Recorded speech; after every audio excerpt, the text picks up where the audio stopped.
Interior de España.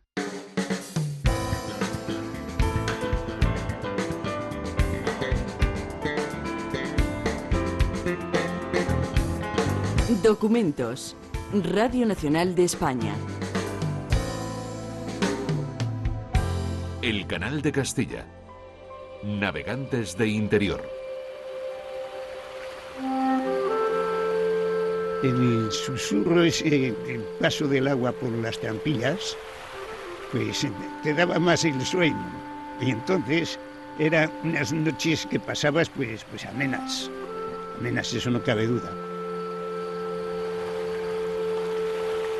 Un camino callado. La mayoría de las infraestructuras creadas por el ser humano se llevaron a la naturaleza con la violencia de todo lo que es prisa y urgencia en nuestro mundo. En cambio, un canal es una forma lenta de un lugar a otro, pero es que al mismo tiempo la ingeniería fue extraordinariamente cuidadosa y respetuosa con las leyes de la naturaleza, con los dictados del propio paisaje. La inserción es armónica y, lógicamente, el sistema de transporte era manifiestamente sostenible.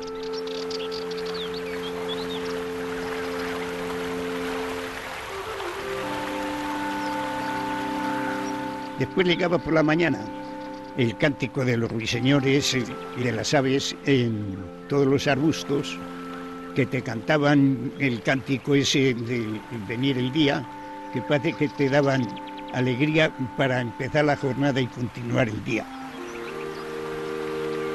Los barqueros hacían la vida en la propia barca, ¿no? Que es algo muy curioso porque podemos ver en las barcazas botijos de agua, jaulas con gallinas, chimeneas humeantes de lo que era la cocina o donde tenían el camastro, que encendían una pequeña hoguera o calefacción para calentarse, pero la vida la hacían en la barcaza.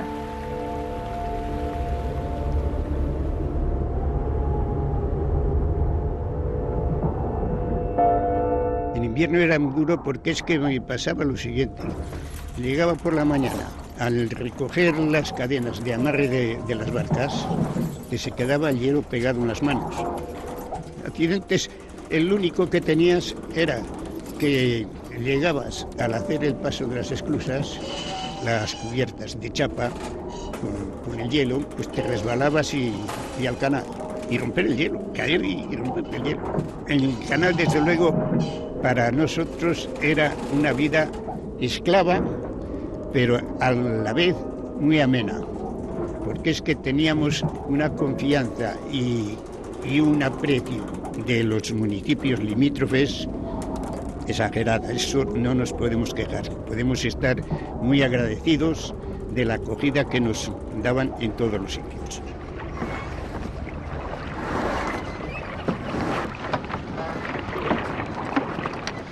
Lo que me gusta son las dársenas. Yo me imagino a todas esas grupos de barcas atracadas en el canal y la relación que tendrían todas las personas que trabajaban en aquella época del canal entre unos y otros. No, yo qué sé, los barqueros con los muleros, con los sobrestantes del muelle, con los cargadores de barcas, con los que medían o hacían las mediciones de los cargamentos, no sé. Y me parecía también muy curioso, ¿no?, la relación entre los barqueros con las hijas de los escluseros, porque me he llegado a encontrar pues mucha relación entre unas familias y otras, matrimonios entre escluseros, barqueros, etcétera, del canal.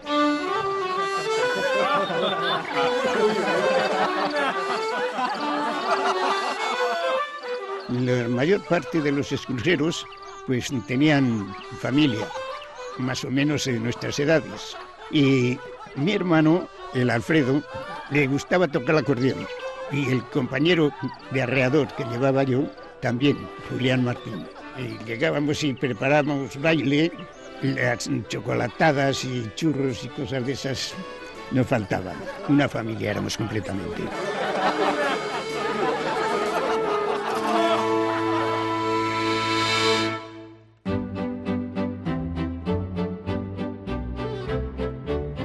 El Canal de Castilla, para mí, yo me siento hijo de él y yo a él como hijo mío. Emiliano Hinojal es el último de una estirpe. Porque he nacido casualmente en las orillas del canal, porque mi padre era esclusero, estaba la casa rodeada de agua. El último barquero del Canal de Castilla atesora la memoria de un mundo perdido. El ocaso de un tiempo en que las gabarras surcaban adustos paisajes de cereal. La época en que el siempre doliente granero de España pudo soñar con su puerto de interior. Suena a un tópico, ¿no?, lo de decir que el Canal de Castilla es un sueño, pero realmente lo fue, porque además fue un sueño inacabado, ¿no? Virginia Asensio, historiadora y autora del libro Un puerto de mar tierra adentro, editado por Sodeva. Una pretensión, principalmente de los pensadores ilustrados, de acercar el centro de la meseta a los puertos del norte.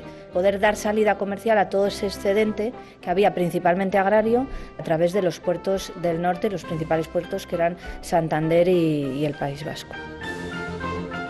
El Canal de Castilla surge en un contexto histórico bastante concreto, a mediados del siglo XVIII, en un momento en el que están en boga las ideas del reformismo ilustrado. José Luis Moisén, doctor por la Universidad de Burgos, autor de la tesis Patrimonio artístico y paisaje en torno al Canal de Castilla.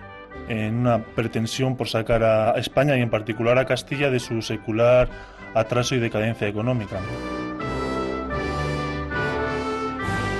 Una situación motivada en parte por el terreno.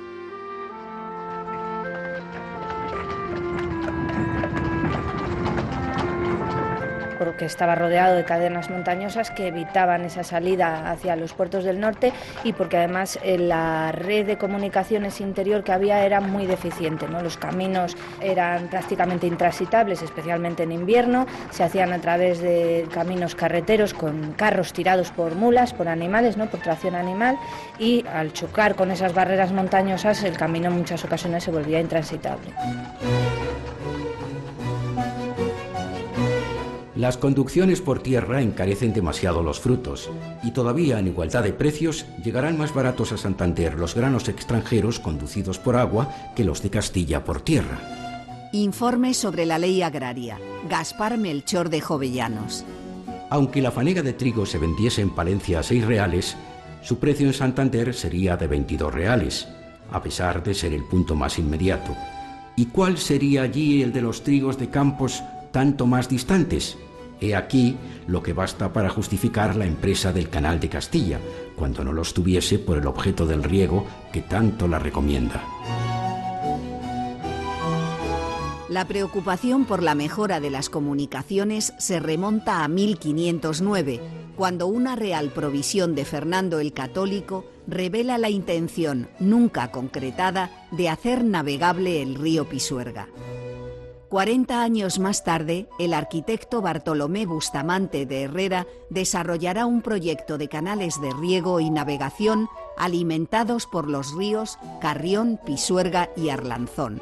Aunque solo se llega a construir una pequeña porción para regadíos, las 3 leguas del canal del Carrión constituyen el precedente de lo que será 2 siglos después el Canal de Castilla, la mayor obra de ingeniería civil de la España de la Ilustración.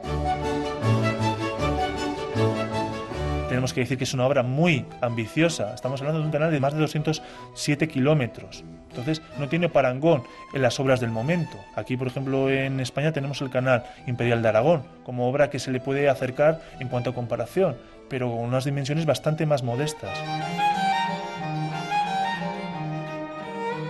El impulsor del Canal de Castilla es el hombre de confianza del rey Fernando VI, Zenón de Somodevilla y Bengoechea, el marqués de la Ensenada.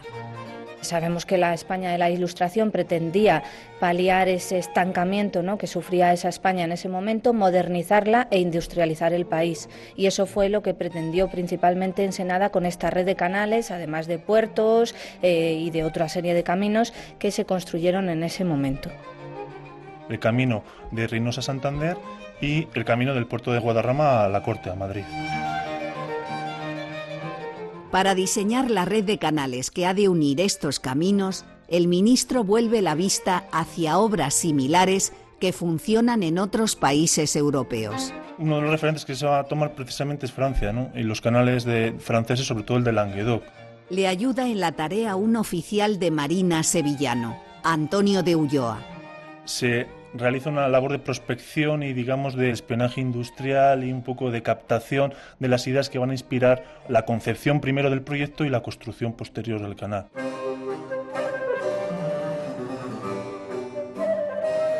En su viaje por el sur de Francia, Ulloa recaba abundante información sobre el canal de Languedoc y más tarde en París contratará como asesor al ingeniero hidráulico Charles Lemort.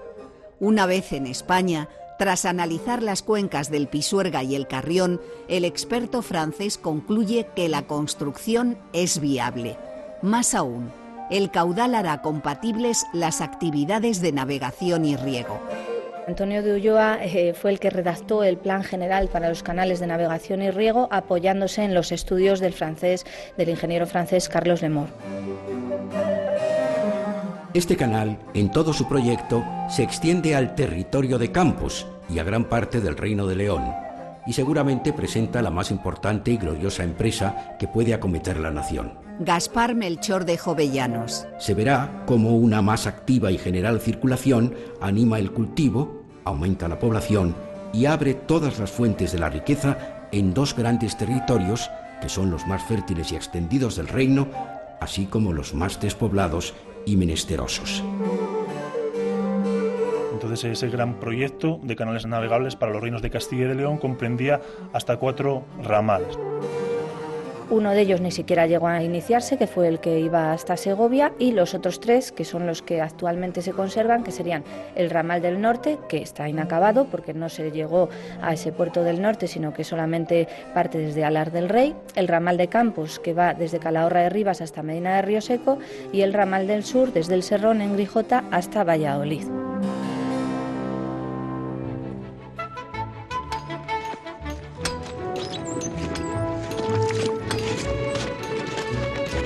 El marqués de la Ensenada decide empezar las obras por su tramo más largo de menor pendiente, el ramal de Campos. Los trabajos comienzan en Calahorra de Rivas, provincia de Palencia, lunes 16 de julio de 1753. Tenemos que situarnos en una época en la que desde luego máquinas excavadoras no había, ¿no? Entonces todos los trabajos se efectuaban a pico y pala, era el hombre el que se desplazaba a pie de obra para excavar la construcción. Podemos encontrar datos de hasta más de 2.000 hombres trabajando. Las obras avanzan a buen ritmo. Pese a las discrepancias en el seno del equipo directivo, en poco más de un año se construyen 30 kilómetros de canal entre Calahorra de Rivas y las inmediaciones de Paredes de Nava. En noviembre de 1754, el proyecto sufre el primer revés. El marqués de la Ensenada ha caído en desgracia, acusado de traición a la corona. Antonio de Ulloa dimite y Charles Lemort es cesado. Todo se para. Y no es hasta 1759 cuando el proyecto recibe un relanzamiento, ¿no? Cuando se ya plantea definitivamente darle una dirección consolidada y una dirección clara a las obras. Y se opta por iniciar y construir más o menos de forma completa el ramal del norte.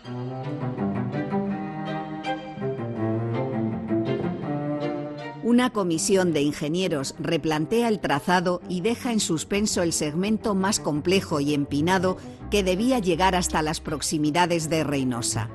Deciden situar la cabecera septentrional a una cota inferior en el paraje palentino conocido como Estrecho de Nogales.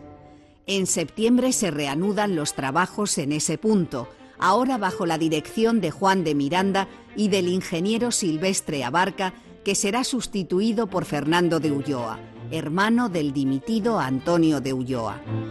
Su plan definitivo para este ramal norte comprende 65 kilómetros de vía navegable equipada con 24 esclusas para salvar el desnivel del terreno. Tendrá 2 aportes de agua del río Pisuerga hasta llegar a Calahorra de Rivas, el punto donde conectará con el tramo ya construido del ramal de Campos. La anchura del cauce oscila entre 11 y 22 metros y la profundidad entre 2 y 3 metros. Al tiempo que avanza la excavación, se van ejecutando diversas obras de ingeniería hidráulica como presas y retenciones para regular el